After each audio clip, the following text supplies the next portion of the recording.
Non, nous on regarde ce qui se passe devant, derrière il y a des stats, il y a eu des choses. Maintenant on est, je pense, dans une nouvelle compétition où on a beaucoup travaillé pour atteindre ces huitièmes de finale. On est, comme je le disais depuis le début de la compétition, dans un rôle de challenger. On le sera aussi demain contre l'Égypte, contre une belle équipe d'Égypte qui reste en 3 ans sur deux finales. C'est l'équipe qui est la plus titrée dans la compétition. On connaît la capacité de l'Égypte, c'est un top 5 du top africain. Nous, c'est l'objectif qu'on a, c'est d'arriver à terme dans ce projet-là, d'être dans le top 5. Donc il nous reste beaucoup de travail et c'est une superbe opportunité pour nous, encore une fois, de s'évaluer avec nos forces contre cette équipe. Donc nous, on est calme, on est confiant parce qu'on a montré des choses intéressantes qu'on n'a malheureusement pas validées par une victoire, mais on a été solide défensivement et on sait ce qu'on a à faire demain et on va jouer notre jeu et on sait qu'on sera difficile à jouer également. Sachant que d'un côté, il y a 6 buts encaissés et de l'autre, il n'y en a que 2. Mais oui, ça s'est passé, ça devait se passer pour se qualifier. C'est que dans cet état d'esprit-là qu'on est. Maintenant, nous, on connaît notre marge de progression, on sait ce qu'on a bien fait, on sait ce qu'on doit améliorer, parce que c'est pour ça qu'on est 13e équipe africaine. On doit encore améliorer des choses. Les garçons en sont conscients, ils sont très déterminés à augmenter encore le niveau de performance individuelle et collective. Voilà, donc je pense c'est un match, c'est une autre compétition. Il s'est passé des choses en match de poule. Maintenant, il y a un match qui est décisif, qui donnera un seul vainqueur. Donc, quel que soit ce qu'il arrive demain, il n'y aura pas de match nul. Il y aura un vainqueur, un battu. Une question. Non, c'est bon, j'ai entendu. Ça change que forcément Mohamed Salah c'est une légende, un super joueur qui aussi pour avoir travaillé en Égypte, avoir côtoyé, puis j'ai encore des joueurs qui jouent en équipe nationale, donc je suis très très proche de l'Égypte. Je sais ce que représente Mohamed Salah, d'abord un exemple pour le pays.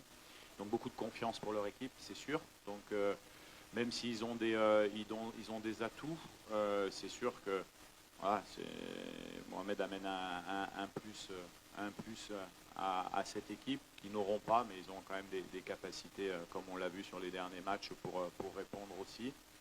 Donc voilà, nous on aurait bien aimé jouer contre Mohamed Salah parce que c'est des opportunités pour mes joueurs qui sont super.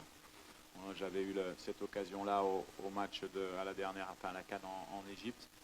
Donc ça ne change pas forcément, nous, notre état d'esprit et notre plan de jeu, parce que demain, encore une fois, il n'y aura pas de surprise de notre côté. On fera ce qu'on peut faire. On va essayer d'utiliser le ballon. On n'a pas d'appréhension particulière sur ce match. On doit poser notre jeu pour être bon demain. Alors pour répondre à la première question, nous, on n'aborde ni avec jeunesse ni avec expérience. On l'aborde avec notre équipe au global. C'est la force de ce groupe, c'est d'avoir 24 joueurs à la disponibilité, très proches les uns des autres en termes de niveau, ce qui me donne quand même beaucoup de possibilités tactiques. Donc il y aura des choix qui seront faits demain au départ de match et il y aura une stratégie qu'on mettra en place aussi en cours de match en fonction des différents scénarios. Donc tout le monde est concerné. Et après, au niveau du groupe, on a l'ensemble des joueurs à disposition. On va refaire le point encore après l'entraînement pour les derniers petits pépins pénins, mais on devrait normalement pas être embêté, mais à confirmer ce soir. Oui, effectivement, je connais vraiment bien le football égyptien, d'abord parce que j'adore ce pays et j'ai adoré travailler dans ce pays avec des gens fantastiques. Sincèrement, que ce soit les joueurs ou voilà, c'est un pays que j'adore. Après, au niveau football, je connais bien aussi le football égyptien. Maintenant, les forces et faiblesses. Dans cette équipe, il y a des forces parce qu'on ne met pas 6 buts et on ne produit pas du jeu comme ils ont produit. Hein. Ils ont eu trois systèmes hybrides en cours de match. Ils ont aussi la possibilité de faire rentrer des joueurs influents. Et après, il y a forcément aussi des lacunes qu'on va essayer d'exploiter. Maintenant, on met des stratégies en place, moi, le coach de l'Égypte, et puis on demande à nos joueurs, mais j'ai pratiquement plus à demander à mes joueurs d'être à 150% sur toutes les rencontres. C'est une force devenue pour nous, pour le Congo. Ils ont une ultra motivation qui est exceptionnelle, qu'ils mettent dans le travail et qu'ils mettent dans la discipline de jeu.